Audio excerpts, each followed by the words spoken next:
these policies and doing this. And we find that it actually gets a pretty good reception. And but I think that one of the things, though, is that I think that is violent crime a real issue? Absolutely. And I think the question is what's being done to address it and what's actually being done to protect the community. And I'd say pretty much none of the stuff that's being done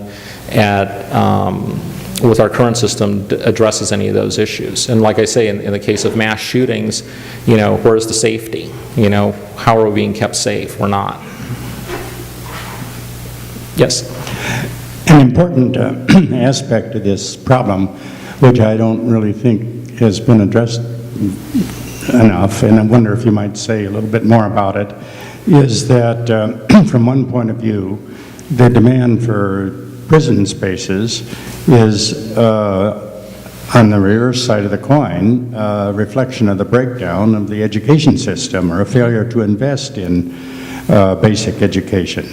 In California, they plan a number of prison spaces they're going to build on the basis of the number of people who haven't finished 4th grade, for example. Mm-hmm. And if one wants to get through to the minds of legislators, it seems to me an argument has to be made that it's more cost effective to invest in basic education, which now increases tax revenues as well as decreasing the demand for prison spaces, than it is to simply invest more in the criminal justice system.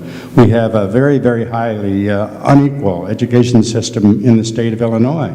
For example, 8 times as much spent per child in the top 10% of the school districts as in the poor ones. And this contributes to this demand for, contributes to the, there's a lot of evidence that this contributes to the crime rate. And you're absolutely right.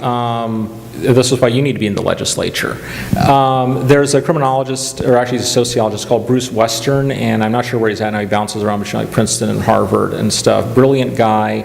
And he's done some really groundbreaking work that shows that the biggest predictor and predicator of who's going to prison is whether or not they drop out of high school. That his thing is that more so than race, high school graduation determines more about who's going to prison than any other factor. And I think he's a pretty witty guy, really smart guy. And I've been fortunate enough to chat with him a couple of times. And I think one of his comments is that he refers to the prison system as the American management system for losers.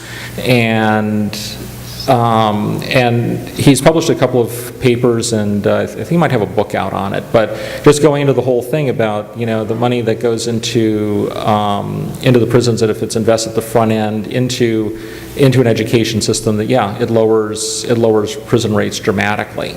And that's one of his big things. And I think when you look at who's in prison, when you look at the fact that depending on the state, between 40 and 85% of American prisoners are functionally illiterate, I think that's a pretty high number. And then you think about, in a post-industrial economy, what are the legal job opportunities for functionally illiterate people?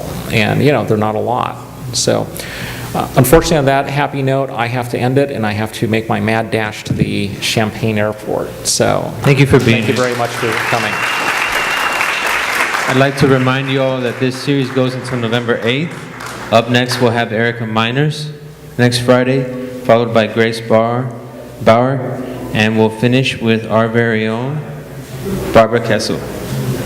Thank you. Thanks for being here. We'll see you next week.